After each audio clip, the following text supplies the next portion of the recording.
ABP 24 news पर अब देखिए खबरें फटाफट। पीएम मोदी ने इंडियन स्पेस एसोसिएशन की शुरुआत की। पीएम ने बताया भारत में स्पेस सेक्टर और स्पेस टेक्नोलॉजी को लेकर हो रहे बड़े बदलाव। पीएम ने एस्पा के गठन के लिए देशवासियों को दी बधाई और बताया हमारा उद्देश्य भारत को नवाचार का ग्लोबल सेंटर बनाना है। राष्ट्रीय सुरक्षा सलाहकार अजीत डोभाल ने एस्पा में बताया आर्थिक विकास और तकनीकी विकास राष्ट्र को मजबूत करने के तत्व हैं। राजस्थान के सीएम के भाई को ईडी ने फर्टिलाइजर घोटाले में तीसरी बार बुलाया पूछताछ के लिए। एलआईसी विवाद पर भारत और चीन के बीच 13वें दौर की सैन्य वार्ता 8.5 घंटे चली। 13वें दौर की वार्ता में दोनों पक्ष सहमत नहीं हुए और ये बैठक बेनतीजा रही। भारत में पिछले 24 घंटों में कोविड-19 के 18,132 मामले सामने आए, 193 लोगों ने गंवाई जान। राजस्थान सरकार ने कोरोना को देखते हुए जारी किए निर्देश, धार्मिक कार्यक्रमों को सुबह 8 बजे से रात 10 बजे तक के लिए मिली अनुमति। जारी निर्देशों में 200 लोग कार्यक्रम में शामिल हो सकेंगे, लेकिन हर व्यक्ति ने कम से कम वैक्सीन की एक खुराक ली हो। बीजेपी राष्ट्रीय अध्यक्ष ने भाजपा मुख्यालय में जेपी नारायण की जयंती पर अर्पित की श्रद्धांजलि। दिल्ली पुलिस में उत्तरी जिला उपायुक्त सागर सिंह कलसी ने बताया टेरर एंगल और फेस्टिवल एंगल से सख्त सिक्योरिटी तैनात हुई है। सीएम योगी ने बताया आयुष्मान भारत योजना से देश में 50 करोड़ लोगों को प्रतिवर्ष 50 लाख रुपए का स्वास्थ्य बीमा मिल रहा है। पीर पंजाल रेंज के राजौरी सेक्टर में आतंकियों के खिलाफ अभियान के दौरान कार्रवाई में एक जूनियर जेसीओ और 4 सैनिक हुए शहीद। दिल्ली सीएम ने कोयले की कमी पर बताया केंद्र के साथ मिलकर पूरी कोशिश कर रहे हैं, हम नहीं चाहते किसी तरह की आपात स्थिति पैदा हो। महाराष्ट्र के पूर्व सीएम देवेंद्र फडणवीस ने महाविकास आघाड़ी द्वारा बंद के आह्वान पर बताया राज्य की सरकार और महानगर पालिका प्रशासन की ये मिलीभगत है। करीब 2 बजे पुलिस रिमांड पर आशीष मिश्रा की होगी सुनवाई। उच्च न्यायालय ने 4 न्यायाधीशों को किया तबादला।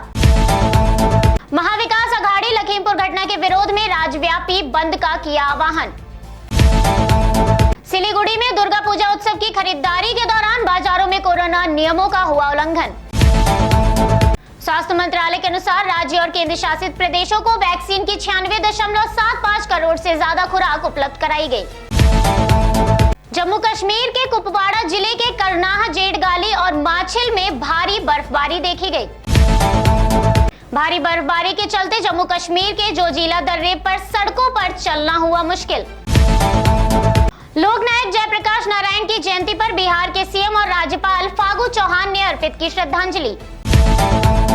दिल्ली सरकार में ऊर्जा मंत्री सत्येंद्र जैन ने बताया किसी भी पावर प्लांट में 15 दिन से कम का स्टॉक नहीं होना चाहिए। अभी ज्यादातर प्लांट में 2-3 दिन का स्टॉक बचा है।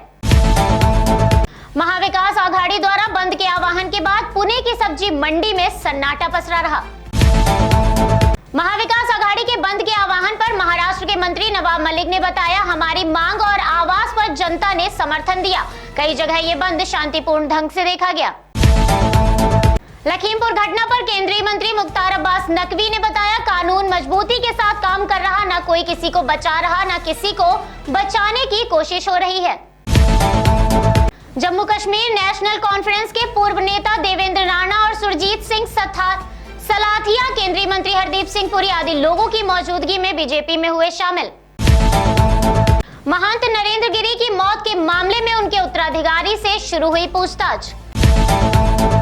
सीबीआई ने महंत के शिष्यों और सेवादारों का हैंड राइटिंग सैंपल लेकर सुसाइड नोट के साथ मिलाने के लिए फॉरेंसिक लैब भेजा। मनीष गुप्ता हत्याकांड के मुख्य आरोपी इंस्पेक्टर जेएन सिंह और तत्कालीन फलमंडी चौकी इंचार्ज अजय मिश्रा को किया गया गिरफ्तार। आरोपियों की गिरफ्तारी के लिए एसटीएफ के साथ ही कानपुर एसआईटी भी मामले की कर रही थी जांच। पुलिस को मिली सफलता। प्रयागराज के गंगा पार के सराय इनायत थाने क्षेत्र में बदमाशों ने एक व्यक्ति की गोली मारकर की हत्या और उसके 2 बेटों को पीट कर किया लहूलुहान। वाराणसी गोरखपुर राष्ट्रीय राजमार्ग पर अब देना होगा टोल टैक्स। आईएमएस बीएचयू के ट्रामा सेंटर में बोन एंड टिश्यू बैंक खोलने की तैयारी शुरू। राष्ट्रीय लोक दल का आशीर्वाद पथ कार्यक्रम होगा शुरू। रजबपुर के मैदान में होगी जनसभा।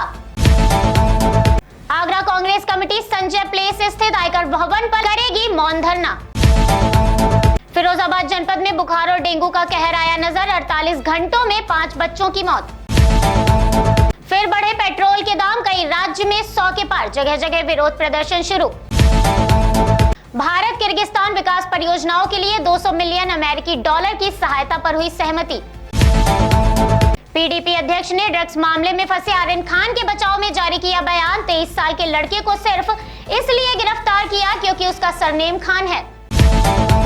जयप्रकाश नारायण की जयंती पर पीएम ने दी श्रद्धांजलि, बोले अपनी अमिट छाप छोड़ी। भारत में बिजली के संभावित संकट के चलते केंद्रीय गृह मंत्री ने कोयला और बिजली मंत्रालय के प्रभारियों की बुलाई बैठक। बिजली की कमी की चिंता को लेकर गृह मंत्री से मुलाकात करेंगे, कई राज्यों ने ब्लैकआउट की जारी की चेतावनी। प्रमुख रक्षा अध्यक्ष जनरल बिपिन रावत ने बताया, देश के सशस्त्र बलों के अभियान संबंधी क्षमताओं को बढ़ाने के लिए अंतरिक्ष प्रौद्योगिकी उत्पाद मुहैया कराने की दिशा में होना चाहिए काम। लखीमपुर घटना पर अपनी पार्टी पर हमलावर वरुण गांधी के समर्थन में शिवसेना सामने आई। केंद्रीय मंत्री प्रहलाद पटेल ने खाद्य प्रसंस्करण उद्योग मंत्रालय के दफ्तर का किया निरीक्षण। दिल्ली में पिछले 24 घंटों में कोविड-19 के 23 मामले आए सामने, इस दौरान एक भी मौत दर्ज नहीं।